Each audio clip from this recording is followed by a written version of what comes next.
in this project, I'm working with a client in order to create an influencer for social media based on a brief that I got. This is what the client liked. This one is the second variation that the client liked. Been working with this workflow made by IceCube. I modified it a little bit, changed the LoRa's, and created different prompts to generate 20 different pictures. So using the CR prompt list, for each line you see here, I'm creating a different headshot basically of her likeness. This is the portrait that came out of it looks pretty good, but yeah, I don't like you can see the sampling on the hair, on the skin as well. I went and upscaled it. Now we have a better skin texture and the hair look a lot better. Then the second model is this one. I went through the same process, so this is after the upscale.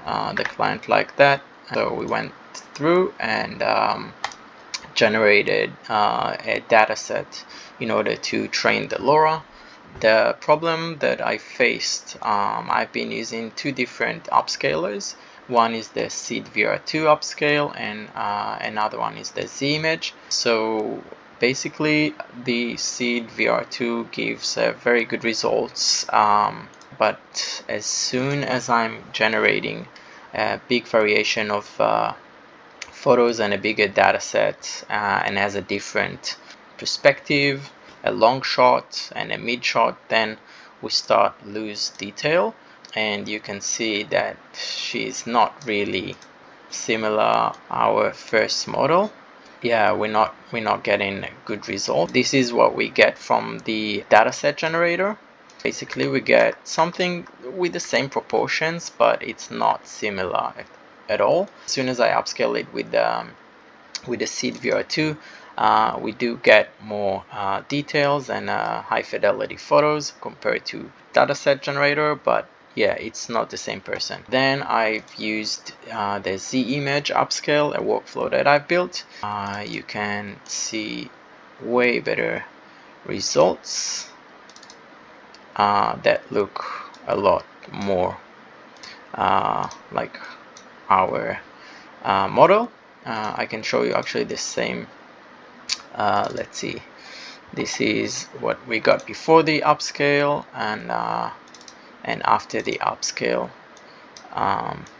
Yeah, she looks a lot more like our model, and definitely I can train. The Z image workflow is working a lot better on this case, but we have a problem with that because I'm using the Real Essergan upscale model, which gives very good results with people, and I using the simple scheduler and this value on the noise and the prompt and so on. That setup and workflow gives a really good results for the person. As you can see, it's a lot more reliable and a lot more similar. And obviously the seed is static, it's not randomized, it's static actually, and I'm getting the same results all the time, so it's pretty consistent. And then the problem is that with this upscaler model and with this setup in the K-sampler, the background actually gets very wacky, and I don't like that. So I created a quick workflow here that masks out the person, and then I transfer it through this workflow, and the background is masked out too. And then I'm going with a different upscaler model that more subtle on the background, and a different setup here that gives me way better results for the background. And as you can see, the model is nothing usable. That's okay, because then I'm actually masking it out again and kind of merge the two with the background and the model. And